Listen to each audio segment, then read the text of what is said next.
I went to dinner with my wife and her business partner at a restaurant, thinking it was just a routine meeting. Midway through the meal, they leaned in and whispered in German, confident I wouldn't understand. Then my wife said it. He'll raise our daughter for 13 more years. Our daughter, his biological child, not mine. In that moment, I realized I wasn't a husband or a father to them. Just a useful man, a convenient wallet, raising another man's child. But there was one thing they didn't know. I understood every single word. I calmly poured more wine, raised my glass, and spoke one sentence in German that left them frozen, unable to speak. If you heard your wife say that in another language, what's the first thing you do? Drop your answer below, because what I did next shocked everyone in that courtroom. Thursday, 7:30 p.m., in Subucha, Hayes Valley, San Francisco. My name is Warren Foster. I'm 53 years old, and for the past 18 years, I've been an IT director at a mid-sized tech firm in Soma. I troubleshoot systems for a living networks, server security protocols. I fix things that are broken. I find patterns and data that other people miss. It's methodical work, logical, predictable. You put in the right input, you get the right output. There's comfort in that kind of certainty. I'd been married to Jennifer Sullivan for 20 years. 20 years of shared mortgages, joint bank accounts, vacation photos pinned to the fridge, and Sunday mornings reading the paper over coffee. We had a routine, we had stability, and we had Luna, our beautiful 5-year-old daughter with dark hair and my grandmother's brown eyes, who called me daddy and made every single day worth living. That Thursday night, I thought I was just going to dinner with my wife and her boss. I had no idea I was about to uncover the biggest system failure of my life. Jennifer had been working under Dear Hoffman for almost 6 years. He was the CEO of a pharmaceutical company with offices in San Francisco and Munich. Wealthy, connected, and according to Jennifer, brilliant but demanding. She traveled for work, occasionally attending conferences and client meetings. I'd never questioned it. Why would I? She'd mentioned these quarterly dinners before casual meet and greets, where Dear checked in with his senior staff outside the office. When she invited me this time, I'd been surprised. He wants to meet you properly, she'd said that morning, adjusting her makeup in the bathroom mirror. Her reflection looked flawless. Emerald green dress, pearls, red lipstick applied. With precision, the husband behind the scenes. I'd smiled, tying my tie in the mirror beside her. It felt nice to be acknowledged, to be included in her professional world, even if just for an evening. Should I wear the navy suit or the grey? I'd asked. She had glanced at me briefly, already distracted. The grey is fine. Fine. Not great. Just fine. Luna had been playing with her stuffed rabbit in the living room when we were ready to leave. She looked up as I knelt beside her, her small face serious. Daddy, where are you going? Just dinner with Mummy, sweetheart. We'll be back before bedtime. She clung to my leg, her small fingers wrapped around my knee. Will you read me a story? When you get home? Of course, baby, I'd said, kissing her forehead. Her hair smelled like lavender shampoo. You be good for Mrs. Patterson, okay? She nodded solemnly, her brown eyes wide and trusting, and I'd felt that familiar ache in my chest. The kind only a parent understands, the kind that makes you want to shield them from everything ugly in the world. Mrs. Patterson, our neighbor, had waved from the couch as we left. Have a nice evening, you too. Jennifer had already been halfway out the door. We pulled up to Sapucha, just after 7:30. The restaurant was tucked into a bustling corner of Hayes Valley, warm light spilling onto the sidewalk. Inside, the air smelled of roasted pork, sauerkraut, and fresh-baked pretzels. German folk music played softly in the background. The place was packed. Couples, groups of friends, families celebrating birthdays. Jennifer's hand rested on my arm as we walked in, but her grip was tight, performative, like she was reminding me to behave, to smile, to play the part. A hostess led us toward the back. Dear Hoffman was already seated at a corner table. He looked exactly like the kind of man who'd choose that table, visible enough to be noticed, private enough to control the conversation. Mid-40s, maybe 47, with dark hair swept back and just enough silver at the temples to suggest wisdom instead of age. His suit was tailored charcoal with subtle pinstripes, the kind you didn't find off the rack. A Rolex gleamed on his left wrist. When he stood to greet us, his smile was practiced and confident. The smile of a man who'd closed 1,000 deals and won every negotiation. Warren, he said, extending his hand. His accent was faint, but unmistakable German, softened by years in California. Finally, we meet properly. His handshake was firm, too firm, the kind that said, "I know exactly who I am, and I'm not sure." "You do? Good to meet you, too," I replied, sliding into the seat across from him. Jennifer sat between us, angling herself slightly toward Dear, like a compass needle finding north. "I took the liberty of ordering a bottle," Dear said, gesturing to the waiter without waiting for our response. A moment later, a tall green bottle appeared, a Riesling from the Mosel Valley. "You'll love it." He didn't ask, he simply decided. Jennifer touched her glass and smiled. "You always know the best wines, dear." "Always." I sipped mine and nodded politely. It was good, crisp, slightly sweet, but I wasn't paying attention to the wine. They fell into easy conversation. Marketing budgets, European clients, a new distribution deal in Munich. Jennifer laughed at his jokes, leaned in when he made a point, touched his arm when she wanted emphasis. Her body language was open and animated, more alive than I'd seen her in months. I was furniture, a polite fixture at the table, nodding occasionally, contributing nothing. Dear spoke with his hands, confident and expansive. Jennifer mirrored him, her gestures smaller but no less engaged. They had rhythm, history, inside jokes I wasn't part of. I thought about Luna, safe at home with Mrs. Patterson, probably curled up with her rabbit watching cartoons. I thought about my grandmother Olivia, who'd raised me in Oakland after my parents died and taught me German over kitchen table lessons. Anis Tagar's worst to me, a Duncan. She used to say, "One day you'll thank me." I never understood why she insisted. I learned until that night. Then Dear said something in German. "What do you think about the strategy for next year?" Jennifer laughed and replied fluently, "I think we should be more aggressive." They didn't pause, didn't translate, didn't ask if I understood. They just kept talking as though I wasn't even there. And I let them, because what they didn't know, what else Jennifer had forgotten after 20 years, was that every single word they said, I understood perfectly.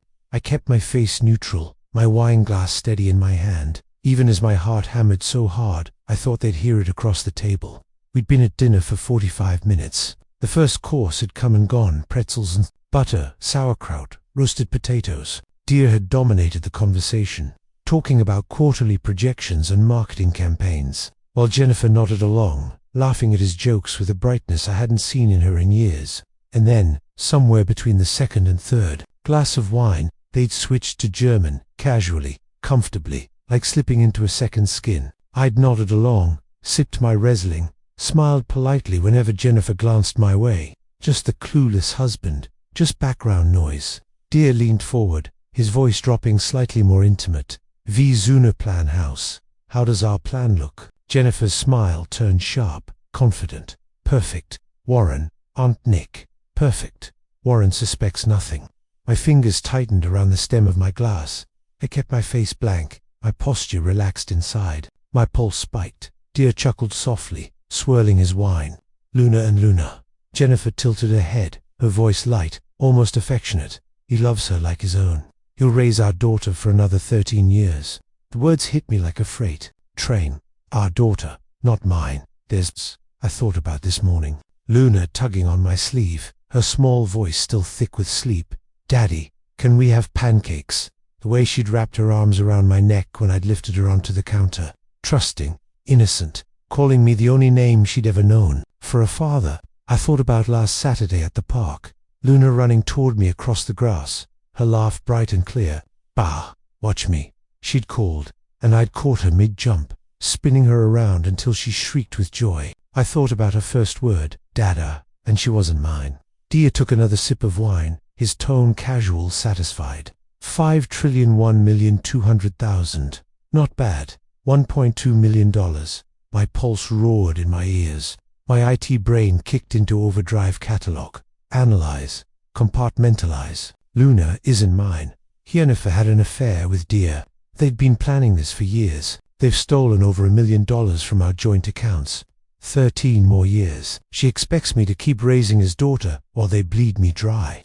The pieces clicked into place with horrifying clarity. The expensive necklace she'd claimed was a work bonus. The weekend trips to Munich. The late-night conference calls behind closed doors. The way she'd started avoiding intimacy, making excuses, creating distance. It wasn't burnout. It wasn't stress. It was him. I reached for the wine bottle and refilled my glass, slowly, deliberately. My hands didn't shake. I wouldn't let them. Then I stood, raised my glass, and looked directly at Dear.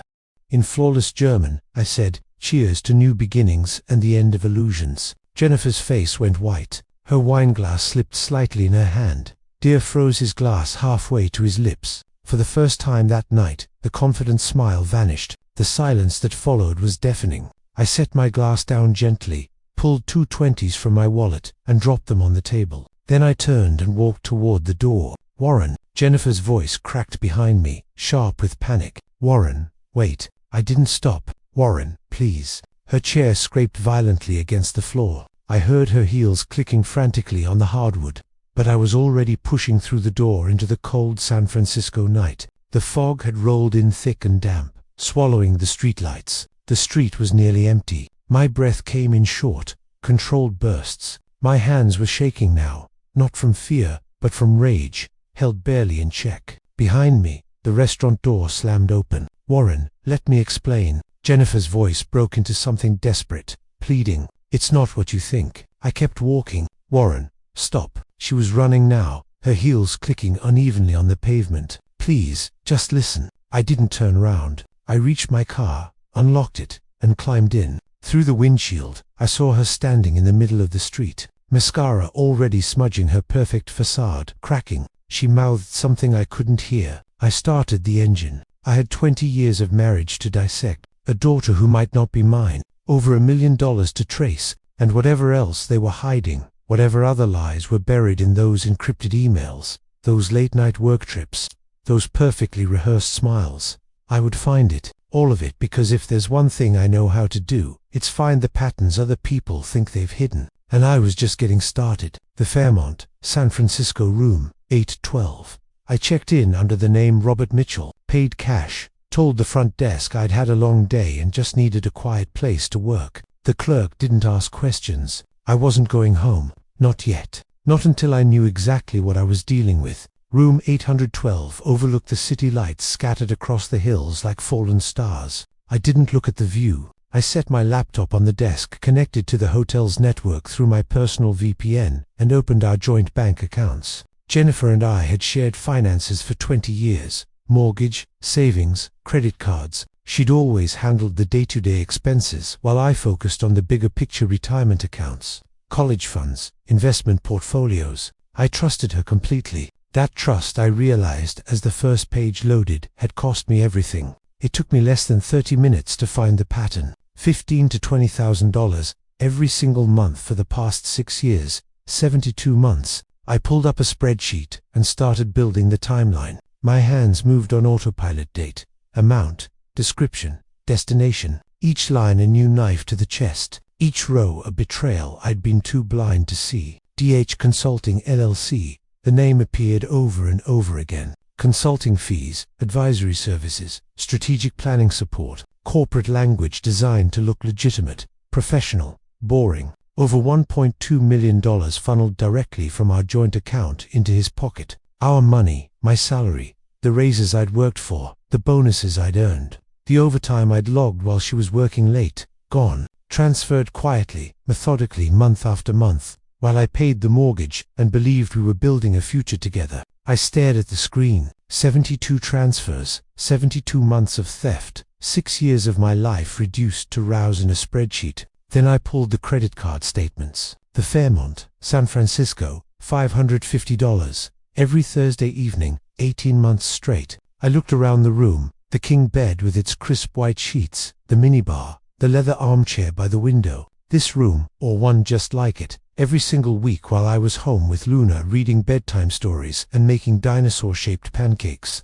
My wife was here with him. Tiffany & Co. 12,500 SARS, February 14th, 2 years ago. I remembered that necklace. Jennifer had worn it to our anniversary dinner, the diamonds catching the candlelight as she leaned across the table and kissed me. My boss gave me a bonus, she'd said, smiling. For closing the Munich deal, she'd let me admire it. Let me compliment her success. Let me believe she'd earned it. Dear had bought it for her with my money. I kept scrolling my chest, tightening with every charge. Expensive restaurants I'd never been to. Gary Dano, Quint. Seasoned Michelin-starred places in Nob Hill, the Marina, Pacific Heights. Charges for two, always on Thursday nights or weekend afternoons. When Jennifer said she was meeting clients or attending networking events, I'd never questioned it. She was good at her job, ambitious, driven. Of course, she had business dinners, United Airlines, SFO, Munich, business class, $8,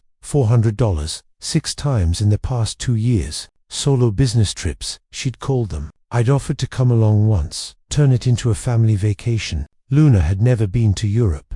Jennifer had laughed and kissed my cheek. You'd be bored, honey. It's just meetings and conference rooms. We'll go together someday. I promise. She'd promised. Every gift, every vacation, every I love you, whispered in the dark, funded with my money, while she built a life with him, while I stayed home believing in us. I leaned back in the chair, staring at the spreadsheet, 72 rows of betrayal, organized by date and category. My IT brain had done its job, compartmentalized, analyzed, documented every theft, every lie, every moment I'd been played for a fool. But underneath that cold logic, something was breaking. I was about to close the banking app when I saw it. An email folder buried deep in Jennifer's synchronized cloud storage labeled Project Timeline. The name looked harmless, corporate, boring, but something made my skin crawl. I clicked it open, and that's when I realized my wife wasn't just stealing from me. The Fairmont, San Francisco, room 812.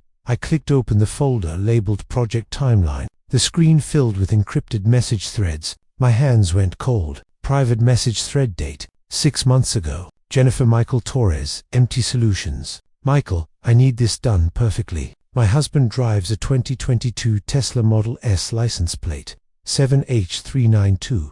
Friday evening, Highway 101. Brake failure, needs to look like an accident. I've wired the $50,000 deposit as discussed. J. Michael Torres. Jennifer confirmed. Will surveil for 2 months to establish patterns. You'll hear from me when ready. Empty. I stared at the screen. My wife had hired someone to end my life. Not in anger, not in passion, methodically, professionally, with a $50,000 deposit pulled from the money she'd been stealing from me for 6 years. I kept scrolling through the encrypted communications. Private message thread date. 3 months ago. Jennifer, dear D, I'm having second thoughts about Mount.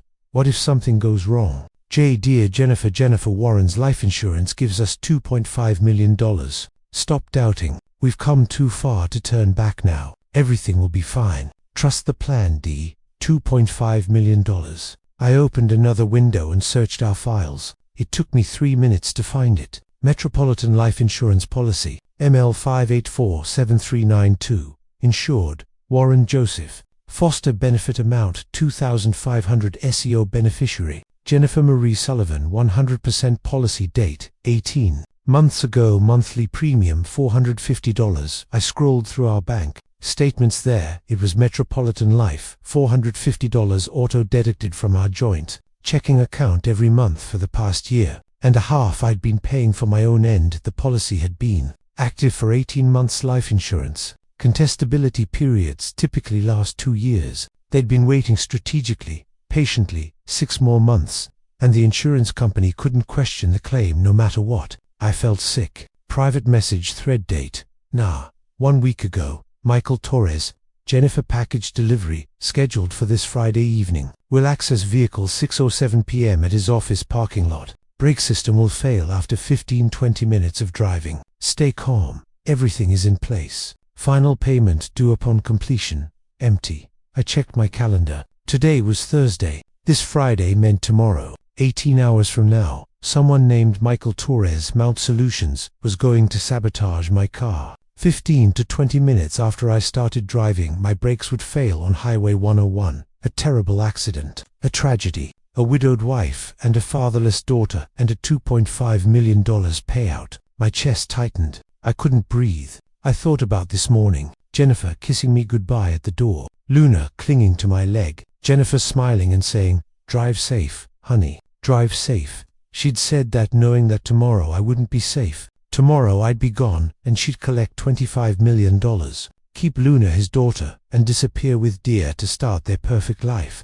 All paid for with my salary, my bonuses, my life insurance, and my death. I leaned back in the chair, staring at the ceiling, my mind reeling. I thought about the day Luna was born, 5 years ago. Jennifer in the hospital bed, exhausted and glowing, holding this tiny, perfect baby girl. I'd cried. I'd promised that little girl, my little girl, that I'd protect her forever. Her first steps, her first word, Dada, not even mine. Not biologically, but I'd loved her anyway. I still did. And Jennifer had watched me love that child, Dia's child, while planning to take everything from me. My money, my life, my future. She was going to make Luna an orphan, or worse, let her grow up believing her father had simply died in a terrible accident, never knowing the truth. I looked at the clock, 2:47 a.m. 19 hours until Torres accessed my car. 19 hours to stop this. I pulled up my contacts and stared at the name I hadn't called in over a year. James Holloway. We'd met at a tech conference in Palo Alto 3 years ago. He'd been a keynote speaker, former FBI Financial Crimes Division, now a private investigator specializing in corporate fraud and forensic accounting. We'd kept in touch, occasional phone calls, a buyer now and then when he was in the city. He was the only person I knew who'd understand what I was looking at, the only person who'd know what to do. I stared at my phone for a long time. If I called him, there was no going back. This became real. Official evidence investigation, FBI. Jennifer would go to prison. Dia would go to prison. Luna would lose her mother. But if I didn't call him, I'd be dead by tomorrow night. At 6:03 a.m., the sky outside the hotel window was just starting to turn gray. The city was still asleep. I picked up my phone and dialed. It rang 4 times before a groggy voice answered. "Holloway James," I said. My voice sounded strange, calm, detached, like I was reporting a server outage at work. "It's Warren Foster." There was a long silence on the other end. Then James said in a voice that was suddenly all business, "Where are you?" "The Fairmont room 812. Don't move. Don't call anyone else. I'm on my way." He hung up. I set the phone down and looked out at the city San Francisco, waking up unaware that somewhere out there a man named Michael Torres was preparing to sabotage my car. But now I wasn't alone, and I had 19 hours to make sure I lived to see Saturday. Friday, 7:30 a.m., FBI field office. Agent Sarah Martinez, late 30s, sharp eyes, shook my hand firmly. James stood by the window. "Mr. Foster, I've reviewed your evidence." She gestured to monitors displaying my files. "Conspiracy to commit harm wire fraud across state lines, insurance fraud, federal crimes. We can act immediately. Can you stop Torres? He's sabotaging my car tonight. 6 o'clock to 7 p.m.'s parking lot. We're tracing him now. If he's in the Bay Area, we'll have him within 2 hours. And Jennifer Dia, preparing arrest warrants. Once we have Torres, we move on them simultaneously." I hesitated. "My daughter Luna, she's 5. She can't know." Her mother tried to. Sarah's voice softened. "We'll coordinate with Child Protective Services. This will be handled sensitively." An agent entered, whispered to Sarah, "Your Tesla?" She asked. "Fourth and Bryant's employee lot." Sarah spoke into her radio. "Dispatch 2 agents to Fourth and Bryant. Secure Tesla Model S plate 17E trays nuevidos federal evidence. No one touches it." She turned back. "If Torres attempts access, we'll have eyes on him." "What do I do?" "Stay somewhere safe, not home. Jennifer doesn't know you're aware yet. Keep it that way until we have all 3. She's been calling 23 missed calls. Don't answer. Let her think you're upset about the dinner. That's all she knows." Sarah checked her watch. Torres's last message was Wednesday. Green light for Friday. That's tonight. We have 10 hours before his window. 10 hours until I was supposed to die. An agent appeared at the door holding a tablet. "Digital Forensics has a location." Sarah stood. "We're Oakland, Lake Merritt area. Van matching description registered to Mount Solutions." Sarah grabbed her jacket, already moving. Her team mobilized vests, weapons radios. She paused at the door, looked back. "Mr. Foster, we're going to save your life and put these people in prison. But first, we need Torres." Her phone buzzed. She glanced at the screen. "Found him. Oakland. We move now." Agent Martinez set up the laptop. "Live feed from the team. Torres is the target." I watched the screen. Body camera footage, shaky multiple angles. At 8:15 a.m., the SWAT team breached the door on East 23rd Street, Oakland. FBI hands up. Michael Torres was making coffee. 42 ex-military dishonorable discharge. He set down his mug, raised his hands, knelt calmly. Michael Torres, you're under arrest for conspiracy to commit harm, wire fraud, and attempted sabotage. No resistance. Professional to the end. The camera switched to evidence collection. Tesla Model S blueprint VIN circled in red. 5YJ3E1ENF12847. Hydraulic. Brake tools, cutters, clamps, fluid drainers, duffel bag, 80,000. In cash, 50 from Jennifer, 30 from Dia. Sarah said quietly. Burner phone unlocked, message visible, confirm. 6:07 p.m. Friday window. Make it clean. Surveillance photos. Dozens. My face stared back from the screen. Getting into my car. Walking Luna to preschool. Grocery shopping. Filed under target schedule. I felt sick. I'd been watched, hunted. 2 months of surveillance. Sarah said. Friday night. Zatro Am. Interrogation, live feed. Torres sat with his public defender and an FBI agent. Michael, you're looking at 25 to 30 years. The agent said, we'll cooperate full testimony against Jennifer Sullivan and Dia Hoffman, and we recommend 12 to 15. Torres didn't hesitate. I'll take it. Start talking. I leaned forward. Torres spoke like he was discussing a business deal. February 14th. Jennifer Sullivan contacted me through a dark web forum. She needed someone to handle a problem. Her husband. 50,000 up front, 50 on completion. Wire transfer within 12 hours. My chest tightened. She sent everything. Full name, addresses, vehicle 2022 Tesla plate 7H392. Schedule photos. She said he was trusting and naive. Her exact words. An easy target. Trusting and naive. Jennifer describing me to a criminal. What about Dia Hoffman? 2 months later, another wire, 30,000. Jennifer said insurance. He wants to make sure you follow through. Boyfriend didn't trust her alone. The surveillance standard. I watched Foster for 2 months. Gym, 5:30 a.m., work by 8, home by 6 o'clock. Picks up his daughter Tuesdays and Thursdays. Grocery Sundays. My life catalogued like data. The plan was simple. Friday evening, 6 o'clock to 7 p.m., office parking lot, 4th in Bryan. Securities week. Sabotage the hydraulic brakes. 15 to 20 minutes total failure. Highway 101 at speed, mechanical failure. Tragic accident. Jennifer's instructions. Make it clean. No questions. She mentioned the insurance, 2.5 million from it. Said she'd waited 18 months for the contestability period. Both of them wanted Warren gone.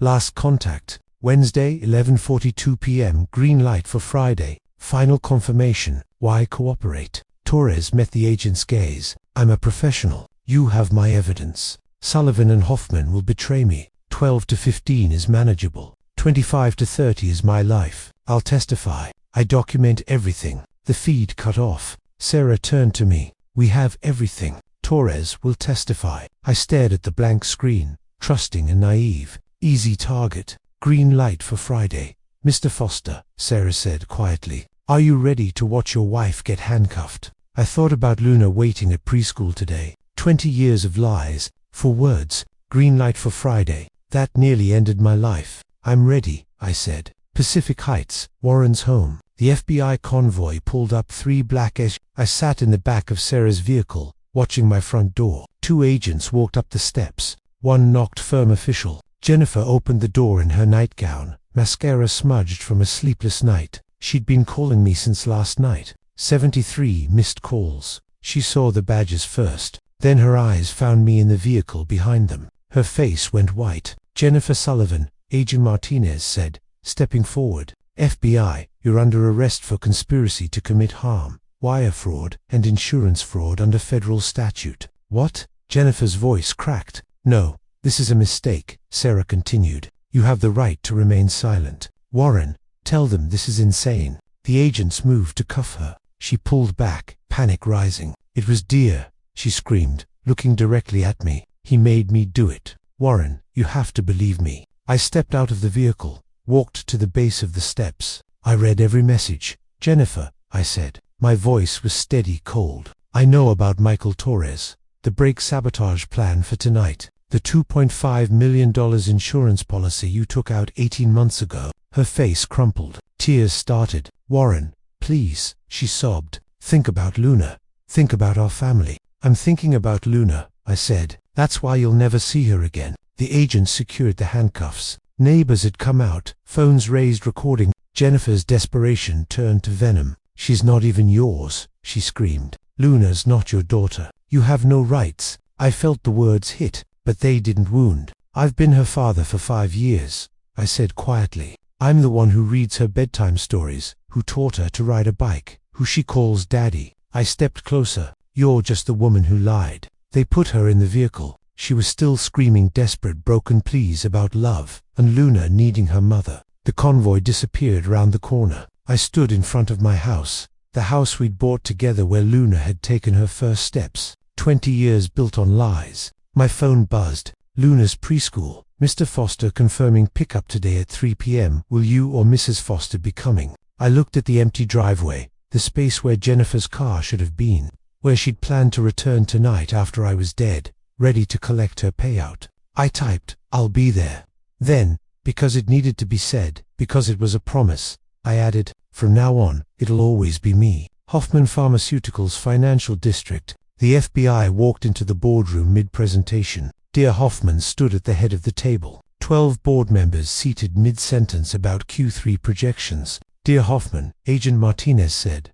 Badge raised. "FBI, you're under arrest for conspiracy to commit harm, wire fraud, and insurance fraud." The room went silent. Dear's face flushed. "This is absurd. I'm the CEO of a $500 million company. You can't turn around, hands behind your back." Dear looked at the board colleagues, investors. No one moved. "Call Klaus Bergman, my attorney. Mr. Bergman has been notified. Let's go."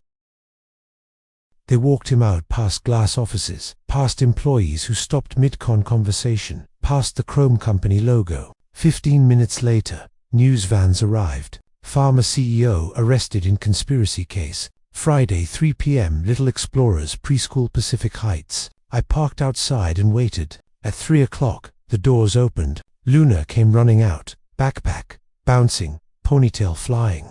"Daddy," she threw her arms around my legs. I knelt down, hugging her tight. "Hey, sweetheart, how was your day?" "Good look." She pulled a crumpled paper from her backpack, a crayon drawing. 3 stick figures holding hands under a bright yellow sun.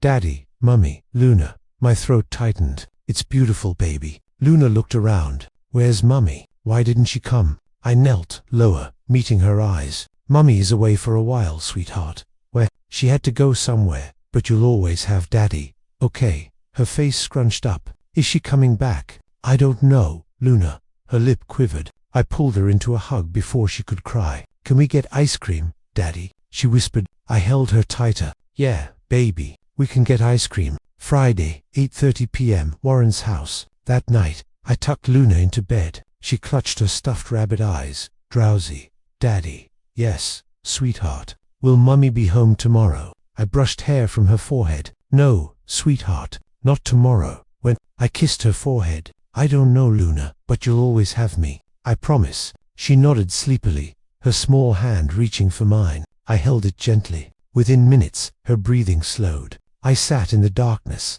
her hands still in mine, listening to the nightlight's quiet hum. The DNA results would arrive soon. They'd confirm what I already knew. The child I loved wasn't biologically mine, and I'd have to decide whether that mattered, whether 5 years of bedtime stories and scraped knees and crayon drawings were worth less than blood, whether love was enough. Sitting there in the dark holding Luna's hand as she slept, I thought maybe, just maybe, I already knew the answer. 1 week later, temporary apartment, Soma. The envelope arrived by certified mail. I stared at it for a long time before opening LabCorp DNA paternity test results alleged. Father Warren Joseph Foster, child Luna Marie Foster, probability of paternity 0.0%. I'd known. Of course I'd known, but seeing it in black and white, official, irrefutable, felt like a punch to the chest. I closed my eyes. Luna's first word, 9 months old, reaching for me from her crib, teaching her to swim at the community pool.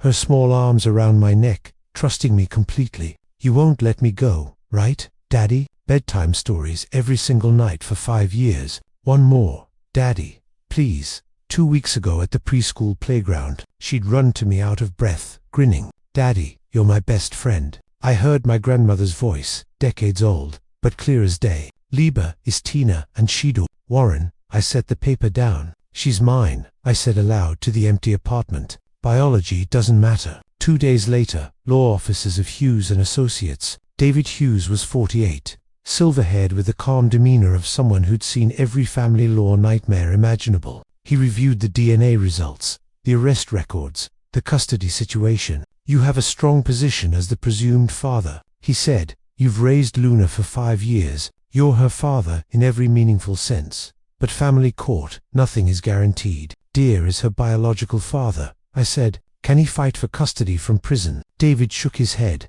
He's facing 25 to 30 years for conspiracy to end your life. No judge will grant custody to a convicted felon, serving a federal sentence for trying to eliminate the child's presumed father. And Jennifer, that's more complicated. She's also facing serious time, likely 25 to 30 years. But she's the biological mother. Some judges prioritize maternal rights, even in extreme cases. So what do? We filed for termination of parental rights, both Jennifer and Dear, then step-parent adoption. It's not a guarantee, but given the circumstances, conspiracy, attempted harm, abandonment due to incarceration, we have strong grounds. I leaned forward. What are the chances I lose? David met my gaze. Jennifer will fight. She argued she was coerced, manipulated, that she deserves a second chance. Some judges are sympathetic to mothers. Are you prepared for the possibility that you could lose Luna? I won't lose, Mr. Forster. I won't lose, I repeated. Luna is my daughter.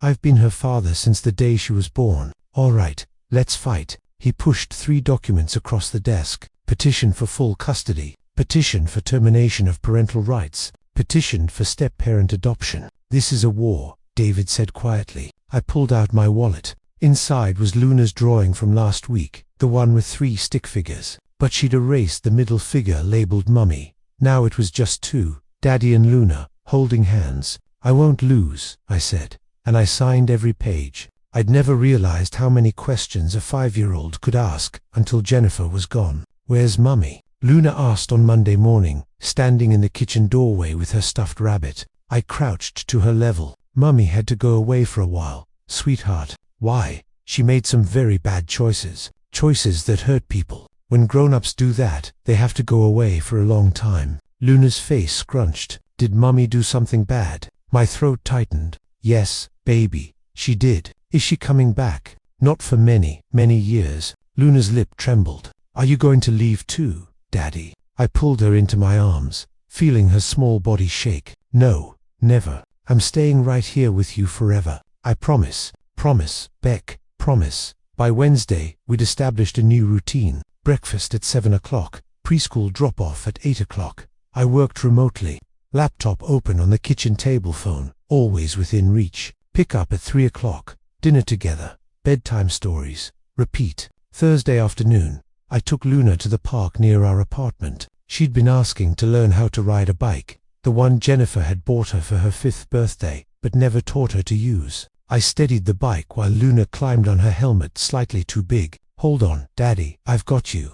I ran beside her, hand on the seat. She wobbled, laughed, wobbled again. Don't let go. I won't. She pedaled faster. My hand slipped from the seat. Luna turned, realized I wasn't holding on, panicked, and fell. I caught her before she hit the ground. You okay? Luna nodded, tears in her eyes. Falling is part of learning, I said gently. But I'll always catch you. Always understand. Always, always. She tried again. This time she made it 10 feet before wobbling. I jogged beside her. Ready? By the 6th try, she made it all the way across the path. I did it. Daddy, I did it. My chest swelled. You did, baby. You did. For the first time in weeks, Luna's smile was real. That night, I tucked Luna into bed in our new apartment. She clutched her rabbit eyes heavy. I love you, Daddy. I love you too. Luna more than anything. She fell asleep within minutes. I sat on the edge of her bed, watching her chest rise and fall. My phone buzzed. David Hughes, trial date, set, for months. Jennifer and Dear both pleading not guilty. Media coverage will be significant. Luna might hear things. I closed my eyes. For months, Jennifer would fight. Dear would fight. The press would swarm. Luna's face would be on every screen. I thought of the DNA results. The line that read probability of paternity, 0.0%. I looked at Luna, peaceful in sleep. Biology didn't matter. She was my daughter and I would end this for her. I typed back, "Let them come. I'm ready." I kissed Luna's forehead and whispered, "I'll keep you safe no matter what." Then I walked to the living room, opened my laptop, and began preparing for war. I hadn't worn a suit in 6 years. The last time was Olivia's funeral. This one, charcoal grey, perfectly tailored, was the one she'd bought me to Christmases before she died. For important days, she'd said in German, for wichtige, today was important. I stepped into the Superior Court building at 8:47 a.m. Luna, safely with Mrs. Patterson. Outside news vans lined Bryant Street. Inside courtroom 26, every seat was filled. I took my seat behind the prosecution table. Across the aisle, Jennifer sat in a modest navy dress. Dear sat 10 feet away with his lawyer, Klaus Bergman. They hadn't looked at each other once. The bailiff stood. All rise. The Honorable Judge Thornton Roberts presiding. Prosecutor Rebecca Sanchez rose first. Greed, betrayal, calculated conspiracy to end a man's life. Over the next week, you will see emails, financial records, and hear testimony from a professional criminal hired for $80,000 to sabotage Warren Foster's car. The evidence will prove beyond reasonable doubt that Jennifer Sullivan and Dear Hoffman conspired to end Warren Foster's life for money, for freedom, and for each other. They are guilty. Jennifer's attorney, Catherine Rains, stood next. My client was manipulated by Dear Hoffman, a powerful CEO worth $500 million. She is a victim here, not a villain. Dear's attorney rose with a faint accent. The conspiracy was Jennifer Sullivan's idea. My client was a reluctant participant. Rebecca Sanchez smiled slightly. They were blaming each other. That would help us. Rebecca built her case methodically over 3 days. Emails were projected. I need this handled cleanly. No mistakes. The jury leaned forward. A forensic accountant showed $1.2 million siphoned through DH Consulting LLC, with payments to Michael Towse, $50,000 from Jennifer, $30,000 from Dear. Then came the insurance policy. $2,500,000 issued 18 months before the planned attack. Strategic timing, Rebecca noted, 6 months before the contestability period expired. The courtroom fell silent when Michael Torres was led in. Rebecca questioned him directly. Who hired you, Jennifer Sullivan? Who paid you, Jennifer Sullivan and Dear Hoffman? What were your instructions? Sabotage the brakes of Warren Foster's Tesla. Friday, 6 o'clock to 7 p.m. Highway 101. Make it look like mechanical failure. What was the final confirmation? Wednesday night. Text from Jennifer greenlight for Friday. The jury's faces hardened. FBI agent Sarah Martinez followed with photos. Hydraulic brake tools. Tesla blueprints with VIN 5Y3E1 EA4 NF1 2847.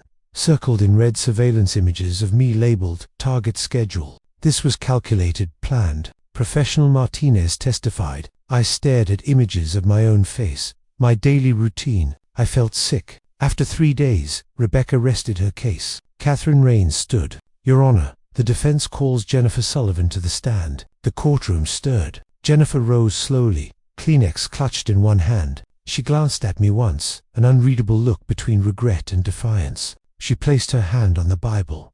Do you swear to tell the truth, the whole truth, and nothing but the truth? I do. My hands clenched. The irony was lost on no one. Jennifer stood on the witness stand, Kleenex pressed to her eyes, shoulders shaking. She looked fragile, broken, exactly what her attorney wanted the jury to see. Catherine Rains approached gently. Jennifer, did you love your husband? Yes. Jennifer's voice cracked. But I also loved Dear. I was torn. Did you want Warren to die? No. Jennifer sobbed. Dear threatened me. He said he'd take Luna, ruin me financially. I was terrified. I watched from my seat, hands clenched. She was lying. Every word. Catherine continued. Were you coerced? Yes. Dear controlled everything. I didn't know what to do. The jury looked sympathetic. Some nodded. Then Rebecca Sanchez stood for cross-examination. Her voice was sharp, controlled. Miss Sullivan, you contacted Michael Torres first, correct? Jennifer hesitated. Dear told me to. He wrote the details about the break, sabotage. He dictated it to me. You transferred $50,000 to a hit. I didn't know what else to do. Rebecca stepped closer. You could have called the police, filed for divorce, left, but you didn't. Why? Jennifer's face crumpled. Because I wanted it all. The money, Dear. Is that what you want to hear? The courtroom erupted. Whispers, Gasps. Catherine Rains looked panicked. Rebecca didn't flinch. No further questions, Your Honor. Jennifer was led off the stand, mascara streaking her face. She didn't look at me. Next came Dear Hoffman. He sat stiffly, Klaus Bergman beside him. His testimony was cold, calculated. Jennifer Sullivan orchestrated everything, Dear said in accented English. I was a reluctant participant. She manipulated me emotionally. I made poor decisions, yes, but I never intended harm. Rebecca rose. Mr. Hoffman, you sent $30,000 to Michael Taus. That's not reluctance, that's payment. Dear's jaw tightened. It was a terrible mistake. A mistake. Rebecca's voice rose. Or conspiracy to end a man's life. Dear said nothing. His silence was damning. Rebecca held up a document. This email from your private account says, ensure it's clean, no trail. That's not reluctance, Mr. Hoffman. That's leadership.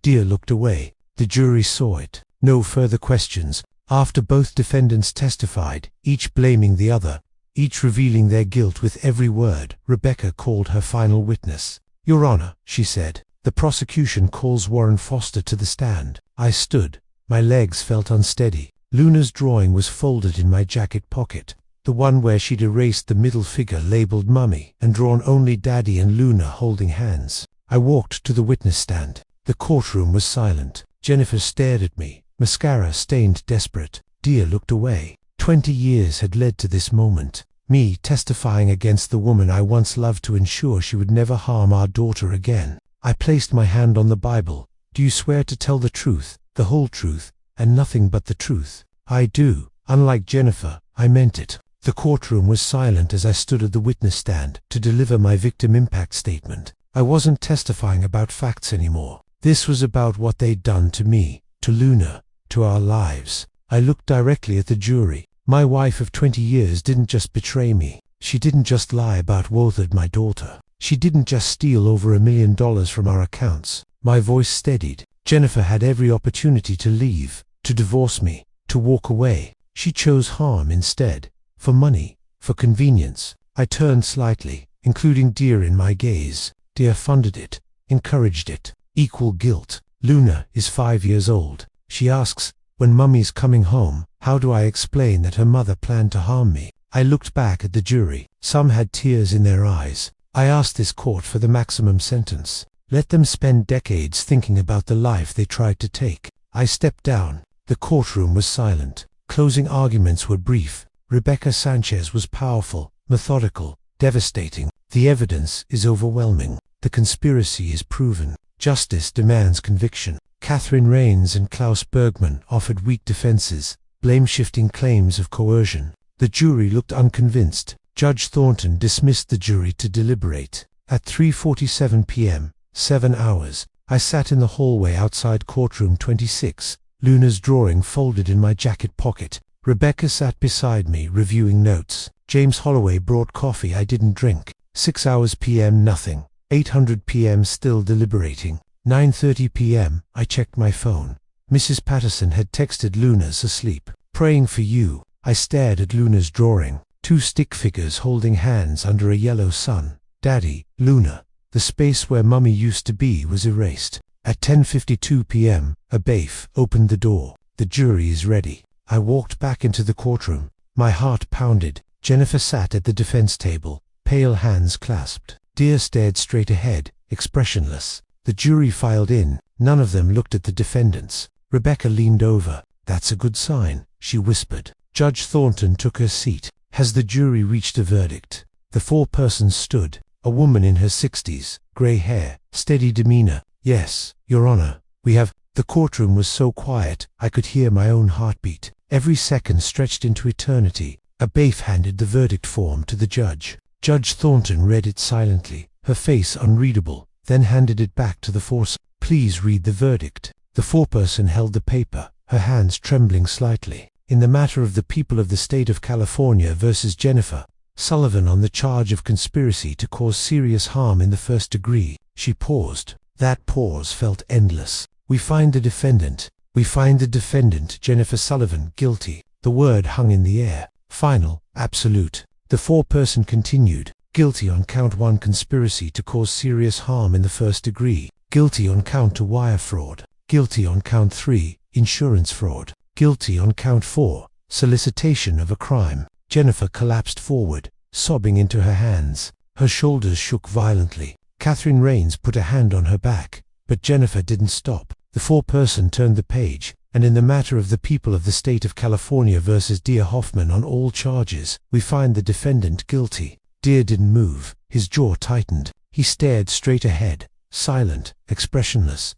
Only his hands clenched on the table betrayed him. The courtroom erupted. Gasps, whispers. Someone behind me exhaled loudly. Judge Thornton struck her gavel. Order, order in the court. I closed my eyes, breathed. It's over. Luna is safe. David Hughes leaned over, his voice low. We won. I nodded, unable to speak. Judge Thornton addressed the court. Sentencing is scheduled for 2 weeks from today. The defendants are remanded into custody without bail. She struck the gavel again. Court is adjourned. Bailiffs moved toward Jennifer and Dear.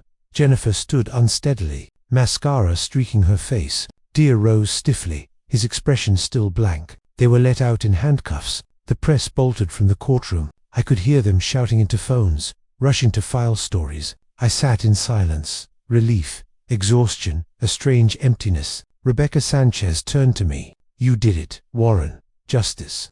I looked at Luna's drawing, still folded in my pocket. For her, I said quietly. 2 weeks later, I returned for sentencing. Jennifer and Dear were brought in wearing orange jumpsuits, handscuffed, faces pale. The expensive suits and arrogance were gone. They looked smaller, broken. Judge Thornton entered, a different judge. Stern-faced gray hair pulled back tightly. Her reputation was well-known, harsh on white-collar crime, unforgiving on conspiracy cases. She took her seat and surveyed the courtroom with cold eyes. Jennifer Sullivan and Dear Hoffman, she began, her voice cutting through the silence. You have been convicted of crimes that shock the conscience of this court. I leaned forward. This was the moment. Justice measured in years. Judge Thornton Roberts leaned forward, her voice cold, and measured each word, deliberate and final. You conspired to end the life of an innocent man for money. This was not a crime of passion. It was cold, calculated, premeditated, a conspiracy spanning months involving financial theft, insurance fraud, and the hiring of a professional to cause serious harm.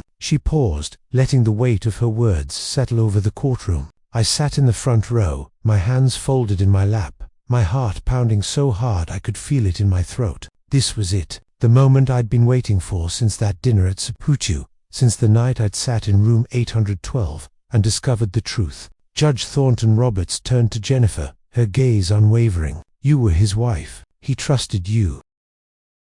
You shared a home, a life, a child, and you hired a professional to cause his death so you could collect $2.5 million in life insurance. You stole over $1.2 million from joint accounts over 6 years. You betrayed every vow you ever made. Jennifer stared at the floor, trembling her hands, gripping the edge of the defense table. Catherine Rains, her attorney, stood beside her, silent and pale. Judge Thornton Roberts then turned to Dear. Mr. Hoffman, your wealth does not place you above the law. You funded this conspiracy. You encouraged it. He paid $30,000 to a hired criminal to sabotage a vehicle and cause the death of an innocent man. You are equally responsible. Dear said nothing, his jaw tight, his face ashen. The confident CEO who'd once ordered wine in German and smiled across the table at my wife was gone. Jennifer Sullivan. Judge Thornton Roberts continued, her voice ringing through the courtroom. You are hereby sentenced to 30 years in federal prison without the possibility of parole.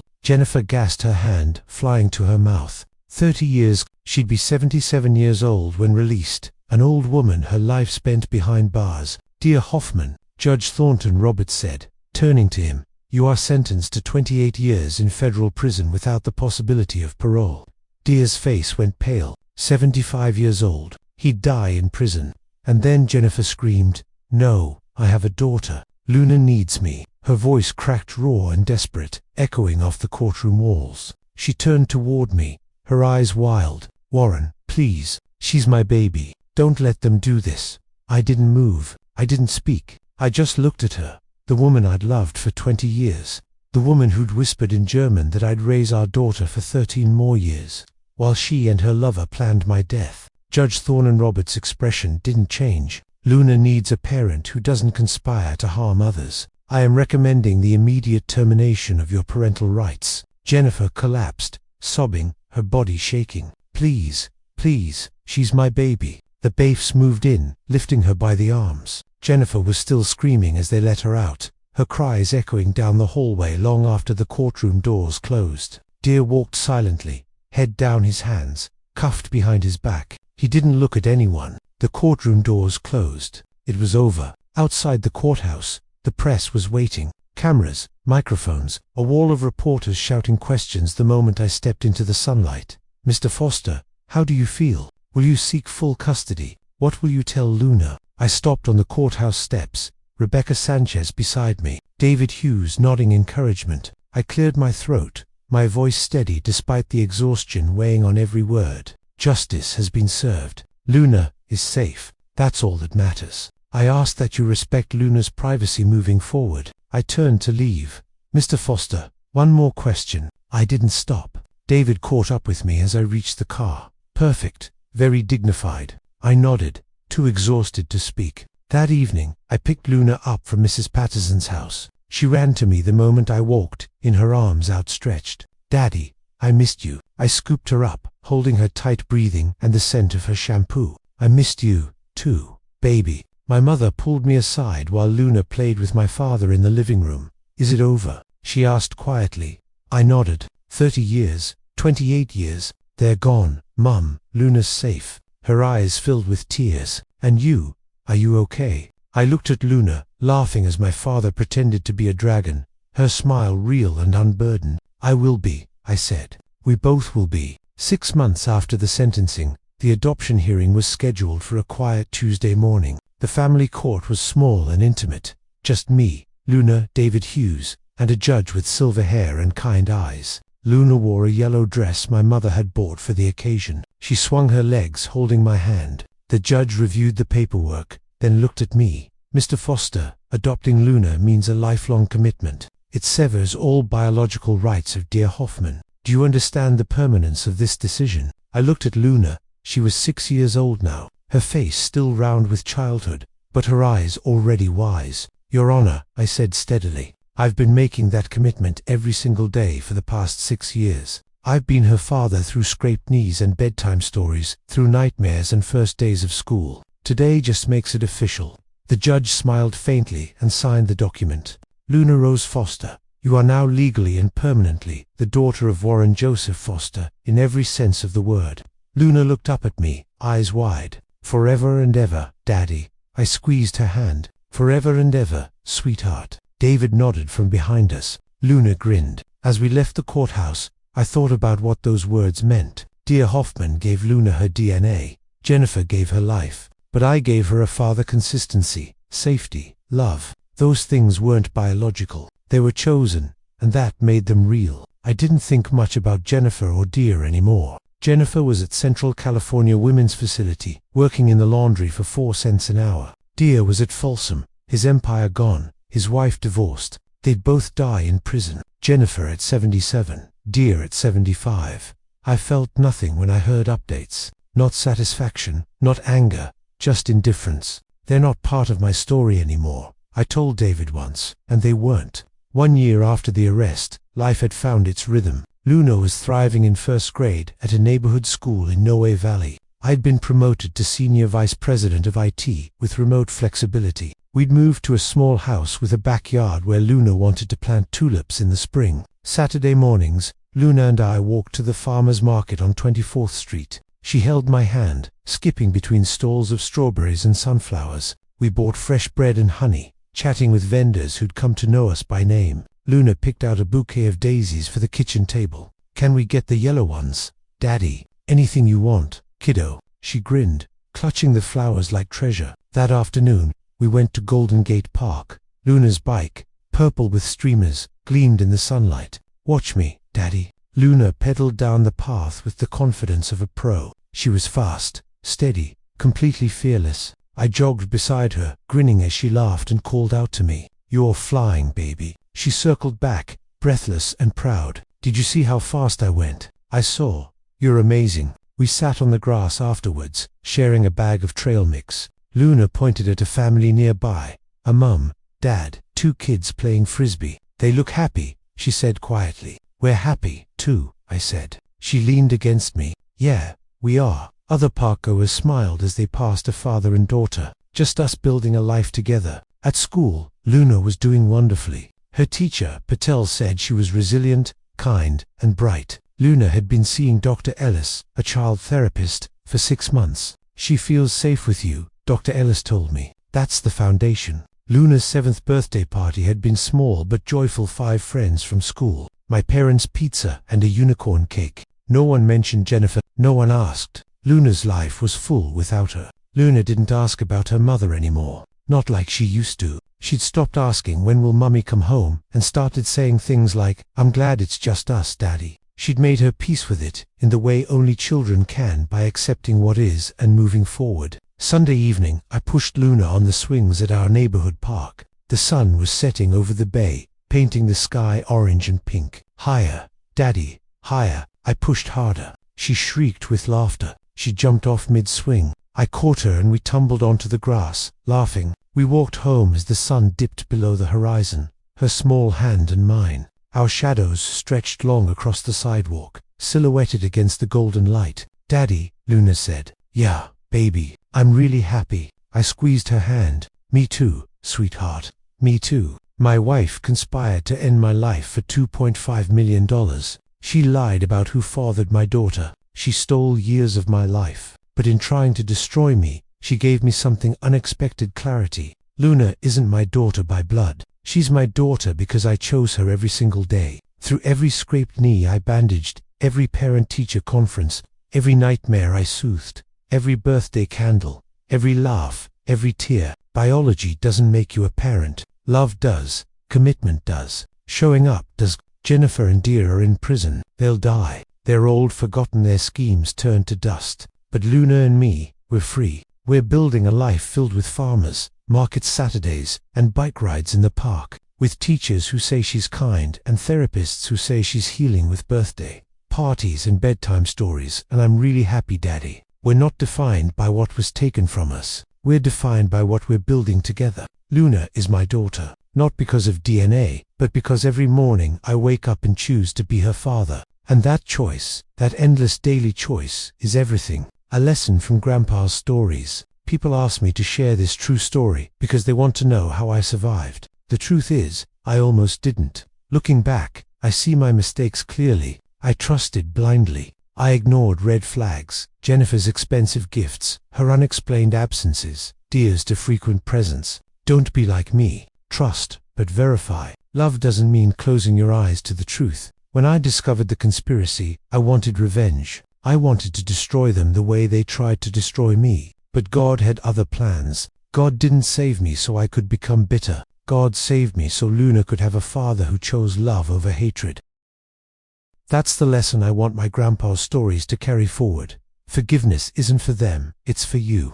Jennifer and Deer are in prison, but I'm free. Not because of the verdict, but because I chose not to let their evil consume me. This true story taught me 3 things. First, biology doesn't make you a parent. Love does. Luna isn't mine by blood, but she's mine by every choice I've made. Second, justice matters, but healing matters more. The trial gave me closure. Luna gave me purpose. Third, God works even through betrayal. What was meant to destroy me became the catalyst for the most meaningful relationship of my life. So, here's my advice. Don't ignore the warning signs. Don't let trust become blindness. And when betrayal comes, because it will, don't let it define you. These grandpa's stories aren't just my past. They're Luna's inheritance. I want her to know, even when the world is cruel, you can choose kindness. Even when you're broken, you can rebuild. And that, in this true story, is described to astral vengeance. Thank you, family.